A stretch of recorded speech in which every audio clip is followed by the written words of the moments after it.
كان ملاواجي لديه انذار. وادي نجمنا المصري محمد صلاح بينزل الان في هذه اللحظات على حساب اللاعب يوزيف إيليتشيتش. النجم المصري محمد صلاح بكسر الكرة المصرية ينزل الان في الدقيقة 69 من عمر المباراة للفيولا. سجل 6 اهداف وصنع هدفين. ادي صلاح يا ولد مر ينطلق صلاح لكن طالت الكرة عليه. عادت من جديد صلاح مرت الكرة الى حارس المرمى كارنيزيس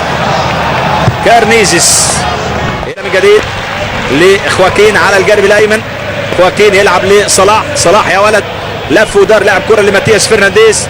ودي على الجانب الايسر باسكوال كان خالي تماما من الرقابة باسكوال لكن عودة لمدافعي اودينيزي ومحاولة من جديد من ماتياس فرنانديز لباسكوال. يلعب كرة لمحمد صلاح لماتياس فرنانديز.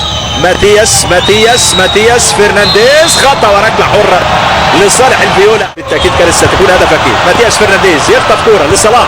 صلاح يلعب تمريرة في الأمام لكن سقط ماري جوميز. وادي ضغط من صلاح والكرة بادلي هيغير اتجاه اللعب لكن لعب لصلاح. صلاح حاول يمر صلاح مخطوفة منه الكرة. كورتيتش يلعب كرة لمحمد صلاح. محمد صلاح لكورتيتش من جديد. نقلات في وسط ملعب اساسي في مباراة روما وفيورنتينا. وكين المباراة اللي انتهت ب3 اهداف اقل لا شيء. هذه كرة طويلة في الامام لمحمد صلاح لكن دفاعيا لعب كرة هات وخد رائعة جدا جليرمي. وفي النهاية نيتو يتصدى لهذه التسديدة. نزل طبعا تيريو. وادي الكرة ملعوبة من فيديمير على الجانب الايمن. تبديلين للفيولا وتبديل وحيد لاودينيزي حتى الان في هذه المباراه. باسكوال يلعب كره من عرض خطيره يلعبها باسكوال. وادي 4 لاعبين من الفيولا داخل منطقه الجزاء. صلاح يصطاد كره لكن مخطوفه الان. تعادل ايجابي بين الفيولا والبيانكونيري. وادي كره خطيره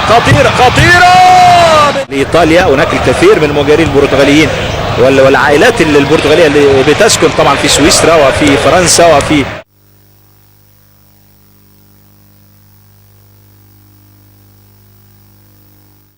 كان اليوفي في صدارة جدول الترتيب طبعا في المباريات اللي خارج الملعب. ويأتي بعده فيورنتينا حقق 24 نقطة. جونسالو يتقدم في الأمام. ودي لمسة صلاح مرت الكرة من أمامه وتبعد من جانب دانيلو إلى خارج الملعب. يقول لا شيء. هل كان فيها لمسة يد؟ محمد صلاح ياخد كرة. محمد صلاح على الجانب الأيمن يبحث الآن عن المرور. محمد صلاح لكن رقابة لصيقة عليه الأخيرة من زمن الوقت الأصلي لهذه. يلعب ركلة المرمى سريعا يلعبها لصلاح في الأمام. استلم صلاح بيحاول يمر لكن معاه ايه؟ هلان يعني او مين؟ هلان. وادي محمد صلاح حكم راح تحسب خطأ عليه لاعب البرازيلي هلان. ده لزق هلان مش ممكن. هذه المباراة والبداية بهذه التشكيلة في الشوط الأول تعتبر يعني غير جيدة. محمد صلاح يلعب كرة بالعرض لكن فرنانديز. ماتياس بيفكر في التسديد. ماتياس فرنانديز بيسدد تسديدة قوية. ادي محمد صلاح داخل منطقة الجزاء. محمد صلاح استلم من جديد. محمد صلاح راوغ. محمد صلاح وتسديدة خارج المرمى. ركلة ركنية لمصلحة الفيولا. ركنية